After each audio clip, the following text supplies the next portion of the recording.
বাধা দিলে কিন্তু বাঁধবে লড়াই। এ লড়াই চলবে, বাধা দিয়ে বন্ধ করা যাবে না। কয় বাধা দিলে বাঁধবে লড়াই। ভারতে বসে কি সুন্দরভাবে স্লোগান দিচ্ছে উনি বসে বসে, বাধা দিলে বাঁধবে লড়াই। আরে ভাই, এই ফেসবুকের মাধ্যমে, এই লাইভের মাধ্যমে একটা বক্তব্য দিতে অসুবিধা নাই, যে কোনো লোক দিতে পারে, যে কোনো সময় যে কোনো জায়গা থেকে দিতে পারে। ইন্ডিয়ায় বসে বাংলাদেশে আন্দোলন সাকসেস করবেন, লকডাউন কর্মসূচি দিচ্ছেন। আরে ভাই, এটা কি মামু বাড়ির মোয়া যে আপনি আন্দোলন ডাক দিবেন ইন্ডিয়ায় বসে? আর বাংলাদেশের জনগণ কি এত বোকা সুদা, এত বোকা জনগণ যে আপনার আন্দোলনে বাংলাদেশে সাড়া দিবে মানুষ, আপনি ইন্ডিয়ায় বসে আরামায়েশ করবেন, হাজার হাজার কোটি টাকা লুটপাট করে নিয়ে উনি আরামে ঘুমাবেন, মেয়ে লোকরে দিয়ে গা টিপাবেন, আর বাংলাদেশে আন্দোলনের ডাক দিবেন, লকডাউনের ডাক দিবেন। এই লকডাউনে মানুষ সাড়া দিবে। এখনও বুকার স্বর্গে বসবাস করে বাংলাদেশের মানুষ কি চালাক হয় নাই? বুকা ভাবেন যে এই নেতাকর্মীদের থুয়ে আপনি চলে গেছেন ইন্ডিয়ায় পালিয়ে, বিভিন্ন জায়গায় চলে গেছেন, নিজেদের দলের কর্মীদের চিন্তা করেন নাই, আর সেই কর্মীরা আপনাদের কথায় আন্দোলন করবে। আসেন, ওইখান থেকে এসে এই বক্তব্যটা দেন, দেখি আপনার বুকের পাঠায় কত সাহস। বিএনপি যখন আন্দোলন করতো সুন্দর সুন্দর কথা বলতেন মাইক হাতে নিয়ে, যে বিএনপি আন্দোলন করতে জানে না, 13 বছরে 13 দিনও আন্দোলন করতে পারে নাই। তারপর বিএনপি হচ্ছে কাগজের বাঘ, বিএনপি জ্বালাও পোড়াও করে, আগুন সন্ত্রাস করে, আগুন সন্ত্রাস কোনো আন্দোলনের কোনো কিছু হতে পারে না।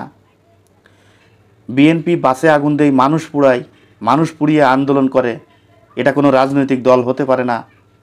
মানে একেবারেই তাদেরকে পাত্তাই দেন নাই। সুন্দর সুন্দর কথা বলেছেন, ক্ষমতার চেয়ারে বসে, ক্ষমতার লগ্নে বসে অনেক কথা বলা সম্ভব, ক্ষমতার বাইরে থেকে কথা বলেন। বাপের বেটা যদি হয়ে থাকেন, বাংলাদেশে বিএনপি যেরকম বাংলাদেশে বসে আন্দোলন করেছে, আন্দোলনে ডাক দিয়েছে, আপনিও দেন, দেখি আপনি বিএনপির সাথে কিভাবে তুলনা দেন।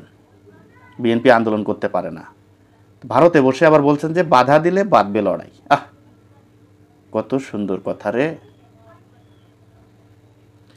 বিএনপি যখন আন্দোলন করতো, আপনারা সরকারে ছিলেন, মনে আছে? বিএনপি আন্দোলন করলে আপনারা কি করতেন?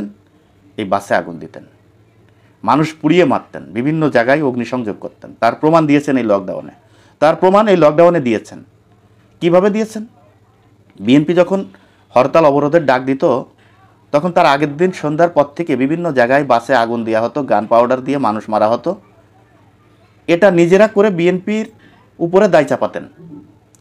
বিএনপি অনেকবার জনগণকে বোঝানোর চেষ্টা করেছে যে সরকারের পক্ষ থেকে এটা করে আমাদের উপরে দায় চাপানো হচ্ছে, আমাদেরকে গ্রেপ্তার করা হচ্ছে। এই কথাটা মানে আজও পর্যন্ত কেউ প্রমাণ করতে পারে নাই আসলে কারা বাসে আগুন দিয়েছে, কারা মানুষ পুড়িয়েছে। তার প্রমাণ এই লকডাউনে আপনারা দিয়ে দিয়েছেন।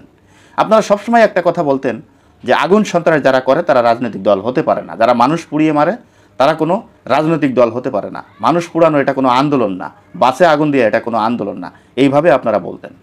কিন্তু তার প্রমাণ এবার আপনারা দিয়েছেন। এবার আপনারা কাকে দায় চাপাবেন বলেন? আপনারা লকডাউন দেওয়ার 2 দিন আগে থেকেই বিভিন্ন জায়গায় বাসে আগুন দিচ্ছেন, মানুষ পুড়িয়ে মারছেন, বিভিন্ন জায়গায় গাড়িতে আগুন দিচ্ছেন, ট্রেনে আগুন দিচ্ছেন।